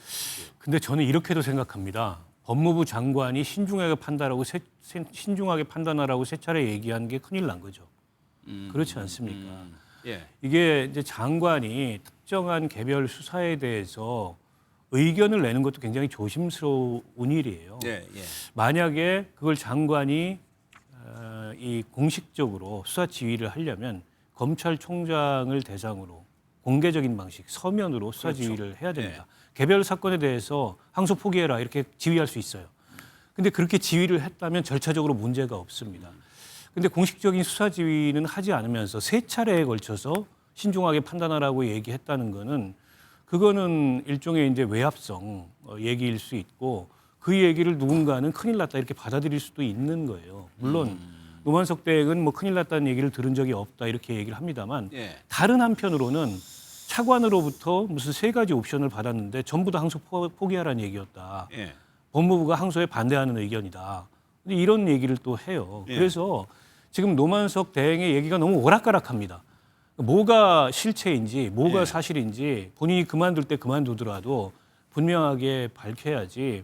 국민적으로 여기에 대해서 의혹이 굉장히 커져 있고 검찰 내부는 집단적으로 반발하고 국회에서의 여야가 정면 충돌하는 이렇게 정치적 쟁점으로 비화돼 있는데 예. 자기만 여기서 이 일이 이렇게 큰일 커질 줄 몰랐다. 뭐 인간 노만석으로 남고 싶다 이런다고 빠진다 그래서 문제가 해결되는 게 아닙니다. 그건 예. 지극히 무책임한 거고 본인이 어쨌든 저렇게 그 뭐 수십 년을 검사로 살았고 검찰총장 권한대행까지 올랐는데 이 상황에서 누가 봐도 무책임한 행동을 한 거예요. 그럼 그에 대해서 책임 있게 마무리를 져야 되고 그 마무리는 어떤 일이 있었던 건지 왜 본인이 항소 포기를 했고 법무부로부터 예. 어떤 의견을 들어서 그 의견을 참고해서 그런 결정을 내리게 됐던 건지 밝혀야 됩니다. 예. 그러니까 이게 큰일 났다라는 이 보도가 맞다면 차관 입장에서 그 얘기를 한 거는 자기 얘기는 아니죠. 자기 위해를 얘기하는 거 아니겠습니까? 그렇죠. 자연스럽게. 큰일 났다는 건 자기가 통제할 수 없고 자기가 네. 예상 못했던 일이 벌어졌을 때 큰일 났다고 하는 거 아니겠어요? 그러니까 만약에 자기가 차관이 주도했다면 당신 그러면 큰일 날 거야라고 이야기하죠. 그렇겠죠. 근데 큰일 났다는 것은 어떤 상황이 지금 외부에서 생겨서 벌어졌다는 거예요. 벌어진 일이라서 예. 이게 정말 큰 일이 생겼다는 것을 좀 전하는 거라고 보이고요. 그러니까 지금 노만석 그 권한대행도 저렇게 보도된 것을 지금 부인하고 있고 또 차관도 나중에 그것도 지금 거두어드리고 있는 상황이고 예. 그렇기 때문에 지금 뭐 박원석 의원이나 저나 똑같이 말씀드리는 겁니다만 지금 사의를 표명할지도 안 할지 모르겠습니다만 사퇴한다고 해결될 문제는 아니다라는 게 일단 우선이고요. 예. 그리고 그날에 무슨 일이 있었는지 그러니까 그 1심 재판 결과가 나온 다음에 항소장을 제출하는 것을 놓고 중앙지검 내에서는 어떤 의사결정이 벌어졌고 그 중앙지검 내에서 항소하기로 결정을 하고 준비를 하면서 대검의 승인만을 바라고 있는 상황에서 지금 이런 일이 꼬이게 된 거 아니겠어요? 그러면 중앙지검에서 항소를 하기로 결정한 다음에 대검 승인 과정 그리고 대검총장 권한대행으로서 노만석 권한대행이 법무부 차관이나 정성호 법무장관과 어떤 식의 소통이 있었는지를 예. 소상하게 저는 시간대별로 말을 해야 된다고 생각을 해요. 그래야 이게 외압이 있는 것인지 정말 권력이 작동한 것인지 아니면 총장 권한대행이 알아서 중앙지검장에게 명령을 내린 것인지 소상히 밝혀야 된다고 생각합니다. 그렇기 때문에 지금 아까 그 정청래 대표도 나옵니다만 국정조사 하자고 이야기하는 겁니다. 전혀 네. 다른 의도이지만 그렇죠. 이 장동혁 대표도 국정조사 하자는 거고요. 저는 그래서 여야가 오랜만에 정말 이 사건에 대해서는 서로 따질 게 있다고 국정조사 하면 저는 해도 된다고 생각합니다. 일단 하자. 네, 국정조사 해서 국민의힘이 국민의힘대로 외압이 있는 걸 밝혀내도록 노력을 하고 예. 만약에 정청래 대표는 이게 또 마치 뭐 친윤 정치검찰의 쿠데타라고 이야기하는데 그런 말도 안 되는 논리를 입증을 하든가 저는 그래서 국정조사가 당장 필요하다는 생각이 들어서 해보고요. 그래서 만에 하나 외압이 있거나 권력의 부당한 작동이 있었다고 한다면 이건 특검감입니다. 왜 특검이냐? 법무부 장관이 연루돼 있고 검찰총장 권한대행이 연루돼 있고 예. 중앙지검장이 연루돼 있는데 어떻게 이게 검찰이 수사를 하겠습니까? 검찰로부터 자유로운 특검해야죠. 결국 정치권으로 와야 된다는 그렇죠. 말씀이세요? 그렇기 때문에 이건 예. 보통 사안이 아니다. 그리고 이 부분에 대한 지금 민주당과 이 정성호 법무장관의 대응은 제가 볼 때 너무 무책임하고 안일한 대응을 하고 있다. 이 사건이 얼마나 일파만파로 커질 것인지를 전혀 모르고 하는 저는 굉장히 초보적인 대응이라고 생각합니다. 그러면 지금 보면 검찰 내부에서 뭔가를 기대할 수 없는 것이 총장 없죠. 대행 휴가 갔죠.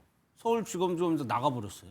그럼 검찰 수뇌부가 지휘 공백 상태가 지금 돼 있는 상태인데. 그러니까 지금 검찰 내부에서 뭐 18명의 검사장급 고위 검사들이 집단적으로 성명서를 내고 또 일부 이제 대형 지청장들도 입장을 내고 이제 각급 어쨌든 검찰 단위에서 일종의 이제 조직적인 목소리를 내는데 저는 그것도 사실은 정당성이 없다고 생각합니다. 그러니까 지금 일각에서 비판하듯이 지난 정권 시절에 윤석열 구속 취소나 김건희 일단 무혐의 결정했을 때 뭐 했냐. 그 네. 내부에서 누구 하나 목소리를 냈냐라는 비판이 안 나올 수가 없어요. 그리고 이번 과정도 보면 검찰의 자업자득입니다. 결국에는 이 사건을 이렇게 지휘한 대검 그 차장이나 중앙지검장이나 다 본인들 책임 하에 항소 안 하기로 결정한 거였습니다. 누구 하나 거기서 이건 항소해야 됩니다. 직을 걸고 항소를 했으면 그거 말릴 수 없어요. 그리고 그거 가지고 징계한다 그러면은 그게 오히려 역풍이 불 수가 있습니다. 예. 결국 앞으로 뭐 인사 등등해서 자신들한테 미칠 뭐 어떻게 보면 좀 부당한 부정적인 예. 그런 어떤 후과 이런 걸 두려워해가지고 움직이지 않은 거 아닙니까? 그럼 결국 이제 권력 앞에서 이 바람보다 먼저 눕는 그런 검찰의 모습을 또다시 보인 거예요. 근데 그래 놓고서 검찰 내부에서 이걸 가지고 조직적인 항명을 한다라는 것도 제가 보기에는 그다지 국민들 보기에 이제 설득력이 없는 일이고, 다만 과거에 검찰이 그렇게 지난 정권 시절에 봐주기 수사를 했으니까 예. 검찰은 앞으로 계속 이제 권력의 하수인이 돼서 봐주기를 해라라고 얘기할 수는 없는 겁니다. 누구에게나 공정하고 동일한 그리고 엄정한 법의 잣대를 요구해야 되는 거죠. 국민들은 그걸 요구하는 겁니다. 때문에 지금 뭐 이 사태에 있어서 검찰 내부의 수습이 제가 보기에 가능할지 잘 모르겠어요. 예. 필요하다면 국정조사, 특검, 뭐 그 청문회 그 이상의 것이라도 해야 되고. 그러면 오늘 대통령이 얘기한 그 내란에 가담한 공직자 조사 TF 여기서도 가능성이 있다고 보세요? 근데 그건 조금 다른 맥락이죠. 이거는 내란 사건하고 직접적인 연관이 없는 사건입니다. 이건 어쨌든 대장동 일당이라는 경제 범죄에 관한 그 범죄자들에 대한 재판에서 빚어진 일이기 때문에 여기서 어쨌든 이 빚어진 일을 가지고 검찰 내부가 조직적으로 반발하는 걸 두고 이 내란에 동조했던 과거에 뭐 정치 검찰들, 친윤 검사들이 준동한다라는 식으로 프레임을 만드는 것도 정당치 않다고 생각해요. 검찰 내부의 그런 저항에 자격이 별로 없는 건 맞지만 예. 그걸 또 내란 프레임으로 다 휘감아 가지고 아무 얘기도 하지 말고 좀 무리다. 입 닫아라 얘기하는 것도 정당치 않기 때문에 저는 여야가 같은 목소리를 내고 있으니까 서로 강조점은 다르지만 예. 청문회, 국정조사, 특검 다 했으면 좋겠습니다. 대신에 서로 간에 증인 비토하지 말고 부를 수 있는 증인 다 불러가지고 차제에 물어보자? 네, 차제에 예. 이거 가지고 국민들이 갖고 있는 여러 가지 의문점이나 의구심이나 예. 그리고 이제 문제의식들이 있기 때문에 그걸 한번 국회에서 청문회를 통해서든 국정조사를 통해서든 더 나아가 특검 수사를 통해서든 규명하는 그런 과정을 한번 가져보자 이렇게 제안을 드리고 싶습니다. 그런 것이 좀 필요할 게 같은 게 지금 추미애 의원하고 한동훈 전 대표가 지금 엄청 싸우고 있잖아요. 그런데 이게 참 국민들이 보기에 두 분 다 법률에 대해서는 누구보다 전문가니까 법무부 장관까지 다 했어요. 그런데 두 사람이 상반된 얘기, 정면 상반된 얘기를 하고 있으니까 이게 뭐가 맞는 거냐. 물론 진영에 따라서 달리 보겠지만 이런 상황이거든요. 지금 법무장관 정성호 현 장관의 이제 외압 의혹과 관련해서 이제 항소 포기까지 사건이 커지고 있는데 예. 여기에 이제 두 전직 법무장관이 참전을 한 거지 않습니까? 예. 추미애 전 장관은 한동훈 전 대표를 좀 굉장히 저격을 하고 있고 좀 거칠어요, 표현도. 뭐 총 맞은 것처럼 정신이 없다고 하니까 정말 센 발언을 하고 있고요. 예. 한동훈 전 대표도 마찬가지로 뭐 추미애 전 장관에 대해서 응당한 또 대우를 또 맞대응을 하고 있는데 저는 지금 상황에서는 한동훈 전 대표 입장에서는 지금 이 항소 포기 사태를 사실은 국민의힘 쪽에서는 가장 먼저 공론화시켰습니다. 그렇죠. 왜냐하면 항소 포기 마감이 있을 때 마감 직전에 이 부분에 대해서 문제를 캐치를 해서 바로 공론화시켜가지고 그 시간을 보고 있었어요? 보고 있었습니다. 네. 그래서 언론에 이걸 크게 키웠던 상황이었고 오히려 국민의힘 지도부는 뒤늦게 지금 이게 맞대응을 하고 있는 것이어서 한동훈 전 대표로서는 이번에 이 항소 포기라고 하는 중요한 정치적 이슈에 대해서 계속 저는 발언을 하고 사태를 계속 예의주시할 거라고 생각합니다. 그러다 보니까 이제 추미애 전 장관 같은 경우는 한동훈 전 대표의 이런 그야말로 융단 폭격에 대해서 본인이 나서서인지 또 다시 맞저격하는 걸로 지금 나오는 것 같은데요. 네.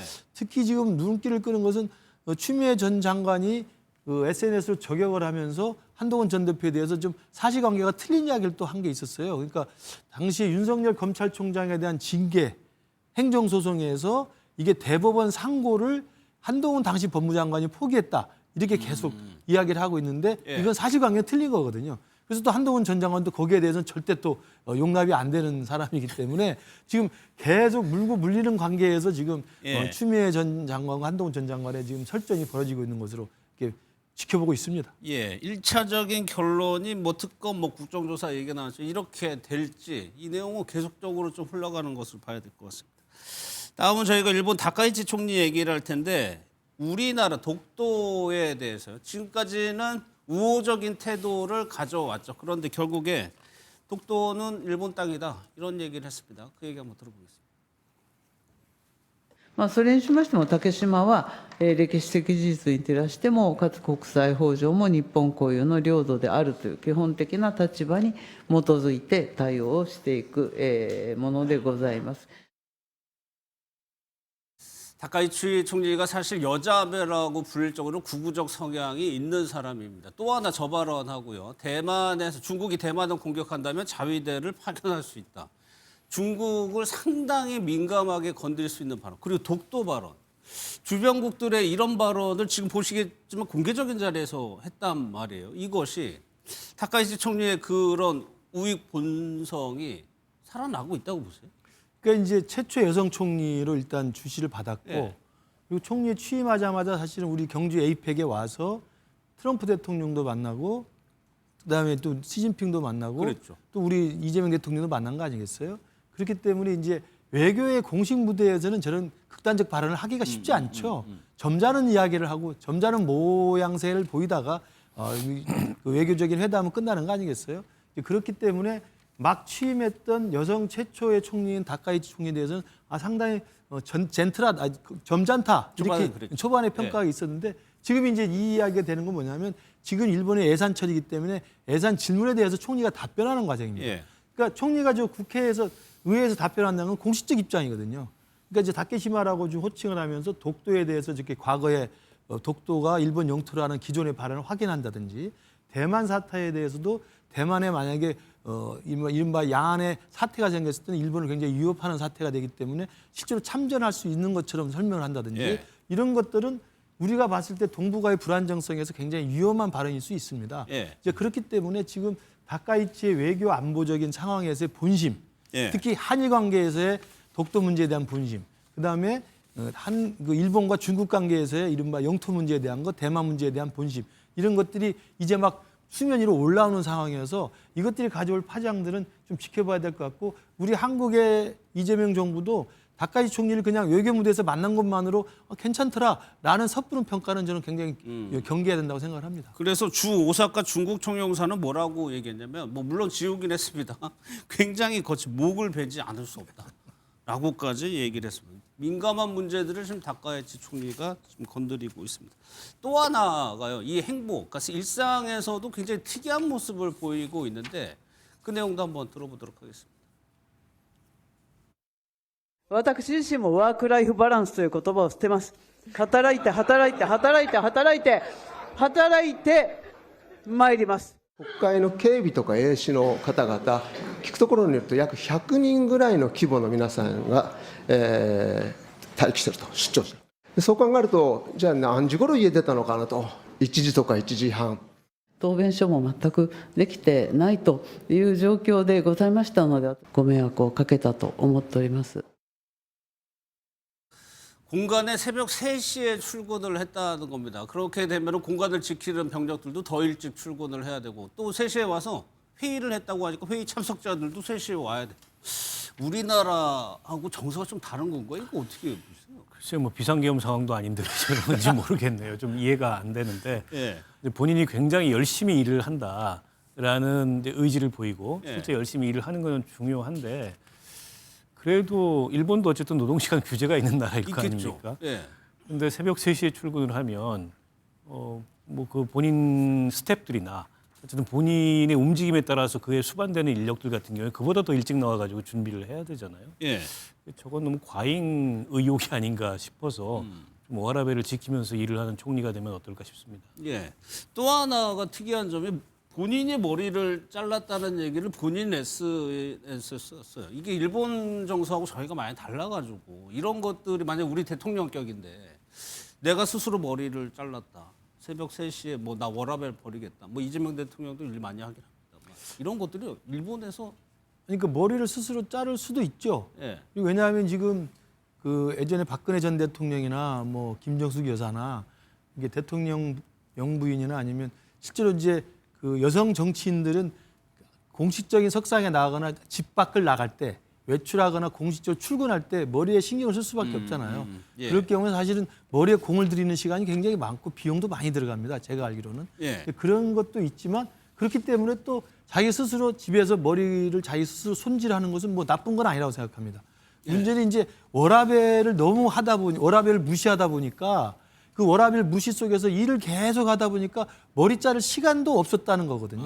그러니까 새벽까지 저렇게 새벽 3시 회의하러 가는데 어떻게 비자원 가서 할 시간이 있겠습니까? 예. 그러니까 제가 볼 때는 자기 집에서 자기 스스로 머리를 손봤다는 건 나쁜 게 아닌데 예. 저는 연장선에서 있는 게 지나치게 과도한 의욕을 보이면서 새벽까지 일하는 것이 국민들한테 사랑받는 게 아니거든요. 그러니까 새벽 1시에 그 나간다고 해서 3시 회의를 하고 그러니까 그 경호 인력들이나 그 관절을 지키는 사람들 얼마나 힘들겠어요. 근데 답변이 지금 아까 나오지 않습니까? 예산 답변이 준비가 안 돼서 나갔다. 그러면 그 전날 미리 했어야죠. 숙제를 안 한 사람의 모양이잖아요. 그 전날 그러면 다 일을 마치고 갔어야 되는 거죠. 일을 못 마치고 왔으니까 불이 나게 새벽같이 와서 준비를 한다는 거 아니겠어요? 예. 그러면 그게 자랑이 저는 아니라고 생각합니다. 그래서 정치인이 열심히 일하는 걸 강조하는 건 좋은데 일을 제때제때 하는 게 중요하지 오래 한다고 좋은 건 아니라고 생각합니다. 알겠습니다. 또 하나 이제 트럼프 대통령에게 팔짱을 끼는 모습도 좀 논란이 되기도 했습니다.